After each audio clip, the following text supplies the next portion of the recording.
Labdien! Iepriekšējā video mēs uzzinājām, kādu bloku var izmantot sazarojumu algoritmu izveidei LEGO Education Spike Prime programmēšanas vidē. Apskatījām, ar ko tie atšķirās un kādas tam ir funkcijas, kā arī izveidojam to bloku schēmas. Šajā video mēs apskatīsim šo bloku izmantošanu ar robota palīdzību. Paņemsim tādu uzdevumu. Izveidot robotu, kas spēj atšķirt zilas krāsas objektu. Lai varētu saprast, ka robots darbojas pareizi, ir nepieciešams zināt, ka objekts ir nolasīts.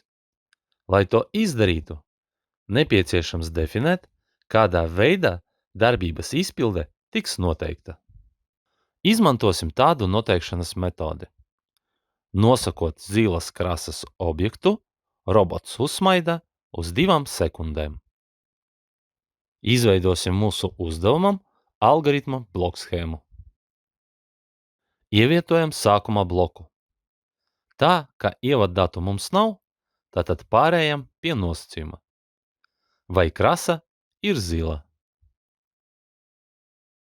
Tagad ievietojam darbību, kas notiks, ja nosacījums izpildās.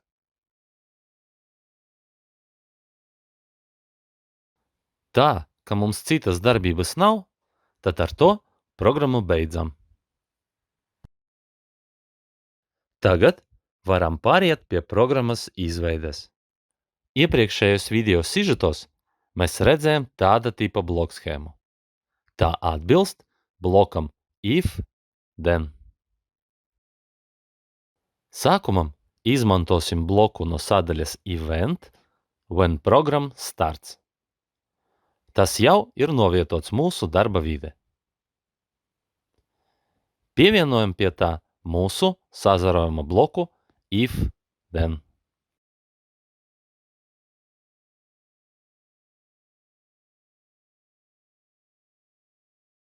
Ievietosim nosacījumu krasu noteikšanai.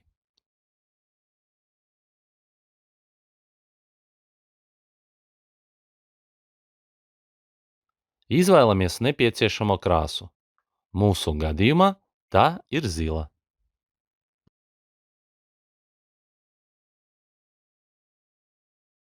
Tagad pievienojam darbību no sadaļas light, lai robots uzsmaida uz 2 sekundēm.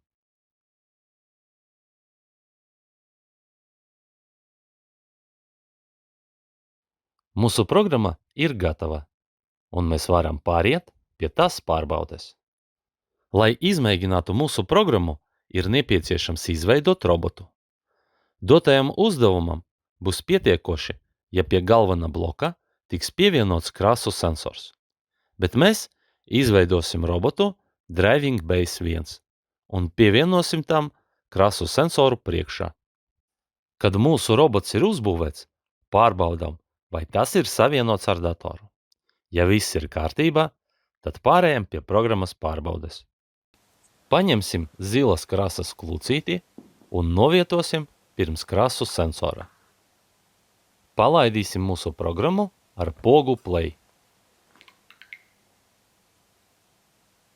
Mēs redzējām, ka robots noteica zilu objektu, jo tas uzsmaidīja. Tagad novietosim pirms mūsu robota sarkano klucīti un pamēģināsim palaist programmu.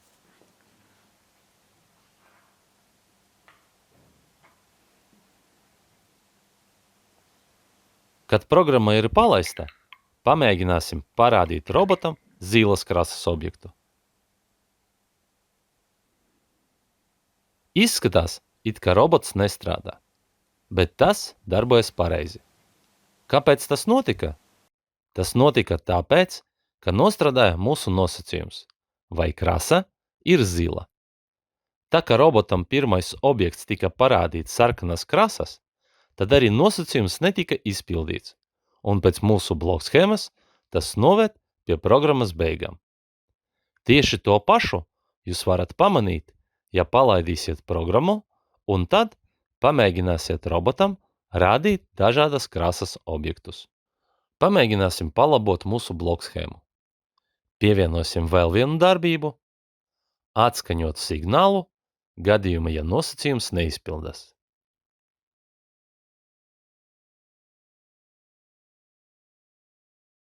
Tagad izlabosim mūsu programmu. Bloka if-then vietā ievietosim bloku if-then-else.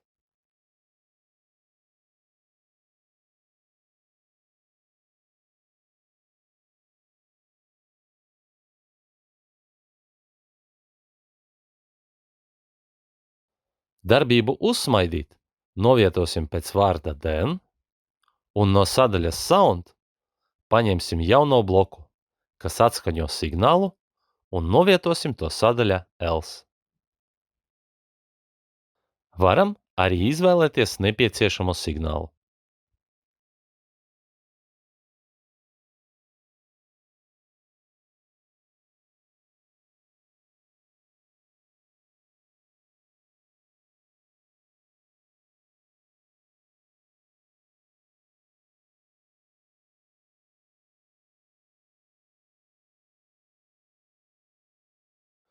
Pamēģinam sākumā novietot zilo objektu un palaist programmu, un tad sarkano.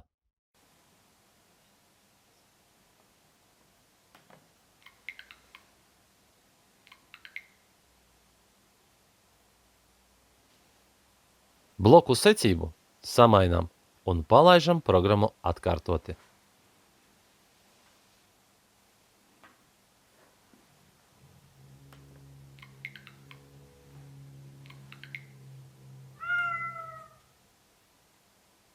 Varēja pamanīt, ka kad mēs parādījām pirmo zilo bloku, robots uzsmaidīja, un tālāk nenotika nekādas darbības.